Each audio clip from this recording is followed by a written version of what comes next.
Reiki, ele entra numa área de pesquisa que nós chamamos de biocampo. Então, sempre que nós trabalharmos com energia, e essa energia gera um campo, nós estamos falando de pesquisa, então, na área de biocampo. O Reiki está inserido aí, porque nós sabemos que nós temos um sistema autorregulador entre metabolismo e sistema nervoso, aqui entra a parte hormonal também, e eles sofrem influência de mecanismos biofísicos, e aí gera, então, o biocampo, que é o alvo de estudo.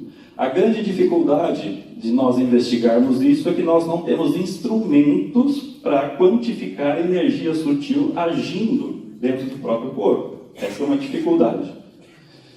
Bom, então esse princípio, né, do biocampo é que vai fazer toda a regulação biológica e o equilíbrio do corpo, tanto no espaço-tempo e em todos os níveis, dos subatômicos, atômicos, moleculares, celulares, do organismo, interpessoais e cósmico, que é aí que surge, então, aquela teoria do tudo, que vocês já devem ter ouvido falar, tem até um filme com esse nome, como que nós associamos as atuações, as funções subatômicas com as astronômicas. Tudo isso está relacionado.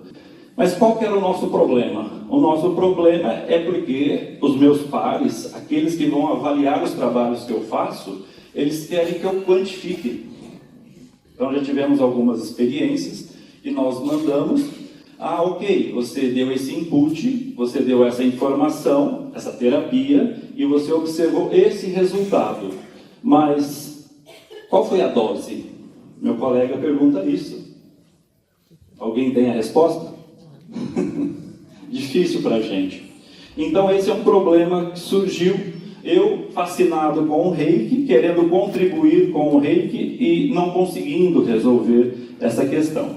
E aí a gente, estudando e conversando com os colegas, observamos então que nós temos um sistema de captação energético, né, e um sistema de transdução que é feito pelo sistema nervoso, e a partir daí vai para o sistema hormonal e aí para o sangue. Bom, aí as coisas ficaram um pouco mais palpáveis como eles querem.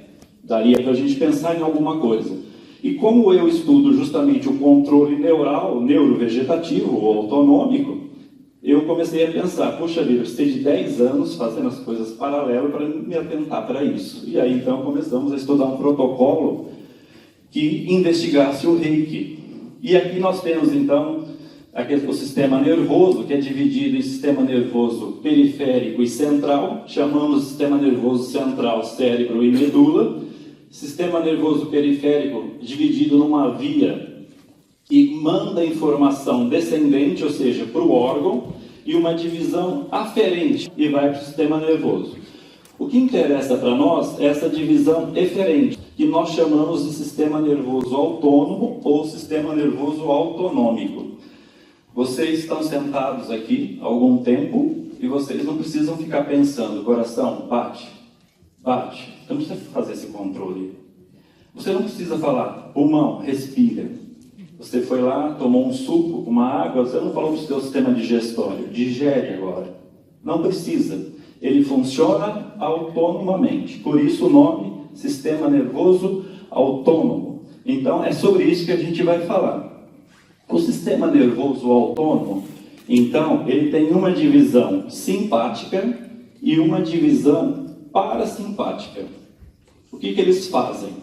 O sistema nervoso simpático, ele está relacionado com a nossa situação de lutar ou fugir. Ele sempre nos prepara para isso. Imagine a seguinte cena. O gato foi pular o muro. A hora que ele caiu no solo, ele se deparou com um pastor alemão. Arqueia as costas, o pelo ouriça, batimento cardíaco aumenta absurdamente, respiração aumenta. Essa é a situação de luta ou de fuga. Se ele entende que dá para encarar, ele vai, senão ele foge. Nós fazemos isso diariamente. Já o sistema nervoso parasimpático, ele é responsável pela manutenção do nosso corpo, das funções e preservação. Se eu tenho no coração uma inervação tanto simpática quanto parasimpática, significa que um é responsável por aumentar o batimento cardíaco e outro por diminuir o batimento cardíaco.